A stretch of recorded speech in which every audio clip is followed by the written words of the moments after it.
Assalamualaikum warahmatullahi wabarakatuh. Di Lebaran kali ini saya mengharapkan mudiknya pada lancar, karena di Indonesia itu kan orang pada mudik ya.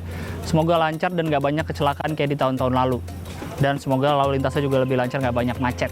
Karena saya pernah ngalamin berangkat habis buka, nyampe setelah sahur besoknya. Saya nggak mau lagi kayak gitu. Semoga tahun ini nggak kayak gitu.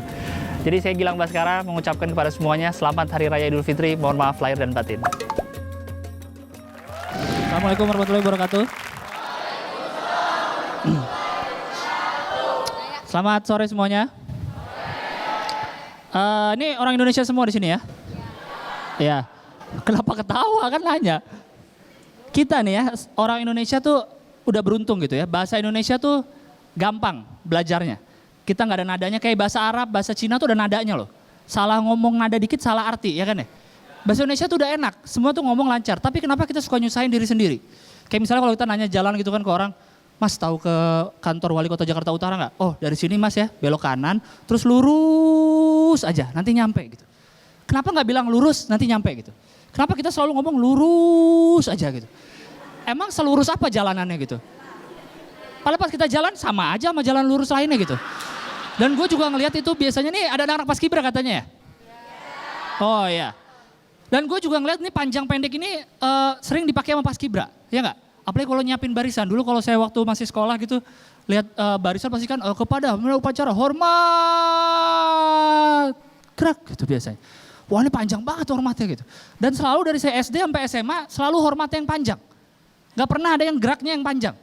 Karena mungkin akan jadi aneh kali ya kalau dia ngasih aba-aba gitu kan, kepada pembina upacara, hormat gerak. Apa ini? Kapan hormatnya gitu? Nyusahin ya. Dan saat lebaran ya, saat lebaran dan puasa itu kita akan menemukan yang namanya saat-saat orang broadcast message minta maaf. Ya enggak? Dan selalu tuh siapa yang mulai ya gue gak tahu ya, selalu kata-katanya tuh sepuitis mungkin gitu. Pasti sebelum fajar menyingsing, sebelum mata gak bisa melihat, tangan gak bisa bersentuhan.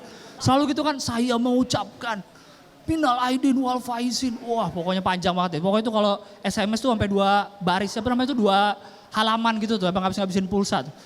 Maksudnya tuh siapa yang mulai gitu. Harus SMS minta maaf tuh selebay itu gitu. Padahal kita kalau ketemu sesama teman biasa aja kan. Maaf lahir batin ya, selamat lebaran, oke udah selesai gitu. Lu gak pernah kan punya teman yang Gilang, sebelum fajar menyingsing, sebelum mata tak dapat melihat. Gue kalau punya teman gitu, apaan sih ini orang? Iya gue maafin gitu. Kenapa mesti lebay-lebay gitu ya? Dan lebaran nih kita nanti menemukan lagi yang namanya mudik, ya gak? Dan mudik tiap tahun tuh di Indonesia tuh selalu jadi masalah gitu, entah macet, entah banyak kecelakaan. Karena menurut gue orang-orang Indonesia tuh gak efisien dalam pakai kendaraan, ya gak? Kita nih kalau mudik, mobil buat bertujuh cuma diisi 2. Motor buat berdua diisi 5 gitu kan, hebat. Pernah lihat gak orang sekeluarga mudik? Wah itu luar biasa sih. Bapak, ibu, di tengahnya tuh ada anak. Ya gak? Tahu gak anak yang kehimpit sama bapak sama ibunya tau gak? Yang kalau dari belakang tuh gak kelihatan tuh. Pas dari samping baru ada anaknya kayak ada.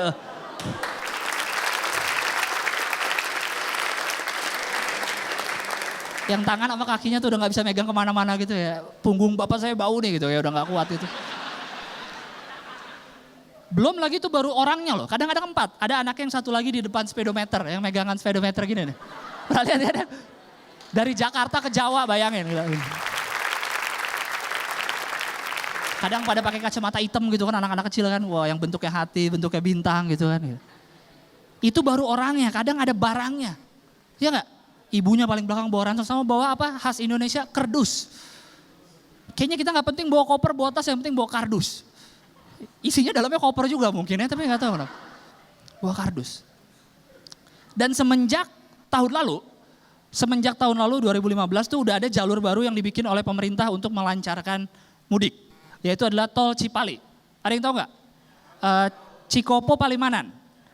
Jadi itu kalau kalian belum tahu itu jalan tol terpanjang di Indonesia. Belum pernah ada jalan tol sepanjang itu. Panjangnya itu 116 km. Itu panjang banget. Jadi itu diharapkan mudik bisa jadi lebih lancar.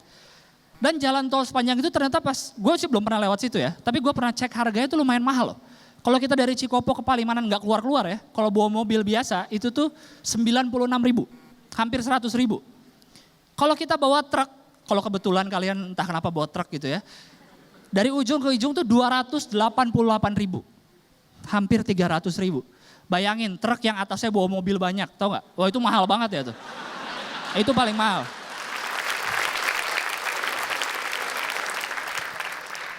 Itu kalau udah bayar 300.000 tuh Pak mobilnya Pak, oh ya 100 mahal tuh. Dan jalan tol Cipali itu waktu tahun lalu tuh bulan-bulan sekarang juga nih, bulan-bulan Juni kalau nggak salah diresmiin ya. Waktu tahun lalu itu belum sebulan diresmiin udah ada lebih dari 30 kali kecelakaan. Bayangkan, belum sebulan loh diresmiin. Jadi tuh saya nonton di TV ya, gue nonton di TV diwawancara kan bapak ini. Kebanyakan tuh kecelakaannya tunggal, jadi sendiri aja kecelakaan gitu. Ditanya gitu kan, kenapa Pak kecelakaan gitu? Dia bilang, karena tolnya masih baru, jalanannya tuh terlalu lurus dan terlalu bagus jalanannya. Jadi saya lama-lama ngantuk, gitu katanya. Jadi nyetirnya kan lurus aja kan lama-lama ngantuk kecelakaan gitu. Ini orang Indonesia maunya apa?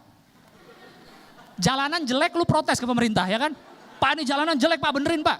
Jalanan terlalu bagus Pak, ini bagus banget saya ngantuk Pak gitu. Ini pemerintah bingung nih, saya hancurin apa enggak nih jalanannya nih? Aduh orang Indonesia udah dikasih jalan bagus tuh ya nikmatin gitu. Dan kemarin nih yang tahun lalu nih ada kecelakaan yang paling aneh yang pernah saya dengar gitu. Karena itu kan jalan tolnya waktu itu baru, terus lampu jalannya tuh belum banyak. Jadi gelap, jalan tolnya tuh gelap. Dan kanan kirinya tuh masih hutan.